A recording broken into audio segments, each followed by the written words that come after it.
Hello everyone, this is a random Uma Musume nerd, and after running Ment for almost a month now with trials and errors, I presume I found a quite convincing and universal solution for Ment build, and I will be offering some recommendations for free-to-play players and whales. So before starting the video, I want to show you some UG builds with different decks. Starting with this Monozensky with complete free-to-play build, and this Oguri Cup, who is from a free-to-play player. This Monozensky as well from the same player. And this from a whale, and another whale. And another whale.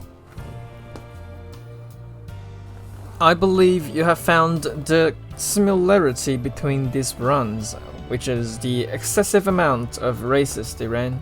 And that is definitely not a coincidence, as I will be explaining right now. If you are a completely beginner to the game, I would recommend to watch some other tutorials before watching this specific one. So before I start to explain how the runs works and why the hell are there so many races, I would like to say a word or two about my understanding of Ment, aka Make a New Track. As you might have noticed, Ment is heavily oriented around racing compared to Alharu and URA, with a lot of added bonus to encourage racing, including stats rewards for titles and an entire shop dedicated for rewarding races. Adding all these to the already existing race rewards after every single race, they have made racing extremely effective. So effective that you can simply ditch the old school training mentality. And you may ask, what about losing stats for not training? The answer is you don't lose stats, even if you opt for racing instead of training. First reason being the stat rewards from the cat president girl after beating your rivalry, a new mechanism introduced in Make a New Track. The 10 stat bonus that you get from her each rivalry defeat, together with the race bonus itself and the shop points. You won't really lose any stats even if you opt to play a G3 instead of doing your rainbow circles like usual. A very important thing to keep in mind is that no matter what grade you race, you will always get 100 shop points in rewards, no matter if it's a G3, G1, or even an OP race, you will always get 100 shop points. And 100 shop points, as you have already known, you can buy a scroll with 30 shop points that give you 15 stats. So you can roughly estimate that 2 shop points equals to 1 stat. So a G3 would give you, or even an OP would give you 100 shop points that equate roughly 50 stats.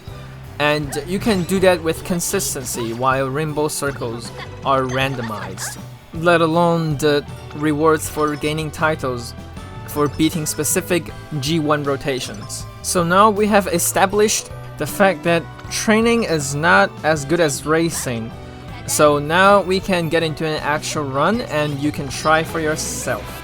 First of all, to get the most out of Ment, you would want to train a Uma with a wide range of distances, and mile among all distances is the most important as it covers a lot of races and titles. So you would always want to at least modify your horse girl or Uma Musume to at least B mile or A mile if you want to save up some clocks to get the maximum effect out of this strategy.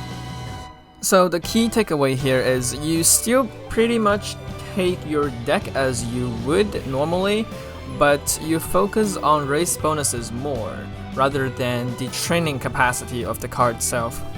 By abandoning traditional training methods, the importance of race bonus on support cards are amplified and the difference of training capacities are greatly reduced.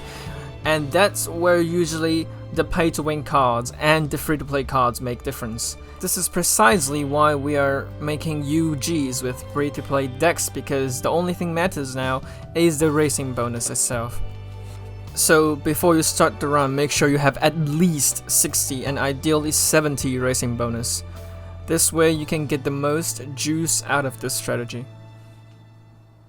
So this is the race schedule that I would recommend you be using. And you can swap out races within the schedule according to your specific need, but this is generally what it would look like at the end, with a goal aiming for 40 to 45 races. You can pause the video or just save it somewhere or take a screenshot. I will proceed.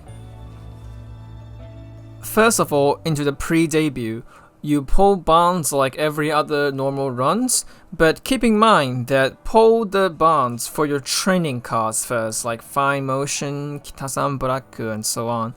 The cards that you actually use to pull your stats, get their bonds up first, because the racing bonus cards generally don't do as good of a job and you don't need them to pull stats. After debut, it is really just following the schedule that I've given and go for the 40 plus races, and you can probably give up some G3 or G2 or add some G2 and G3s during summer for better trainings. If you see like multi rainbows that give you plus 50 stats, you definitely take it instead of the G2 or G3. But if the training is absolute crap, don't be shy to just give it up and go to race, even in summer as well. It is definitely worth it, more than taking like crappy trainings. And also, a lot of G2s and G3s are just placeholders. Always run the races that has your rivalry. Ideally, if there is no rivalry that turn, you can still run the race, but ideally you want to run the rivalry one because you can get the extra stuff, the stats from our cat president girl. And here's my tier list for the items from the shop. The hammers are always a must get. You always get the hammers first before everything else. And you only need 1 to 2 healing potions or just items in general to cure your rough skins and stuff. And the barbecue, you will only need them for bonds, but you will always get them 2 on the first year or the start of second year.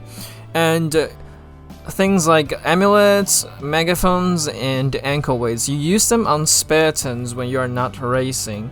And the energy drinks are optional, but you usually need to get them as well because you don't get amulets for every single shop refreshes. And the books and scrolls are really just, you have the extra shop points to buy them, why not? You can usually buy everything you need from the shop just because of the amount of race we do. So there you have it. The basic idea of how to do these 40 plus races runs and how to get easy UGs with even the freest deck you have. Also, these UG horses are not one of those gut memers that cannot really do too much. You have literally pages of skills with a decent stat that you can use for either champions meetings or stadium, while I would probably recommend doing more than 45 races for stadium while keeping your race at 40 to 45 if you are just doing for champions meetings or just regular training.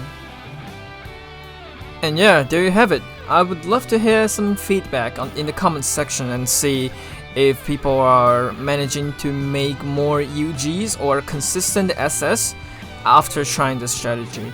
Thank you for watching the video. Have a good day.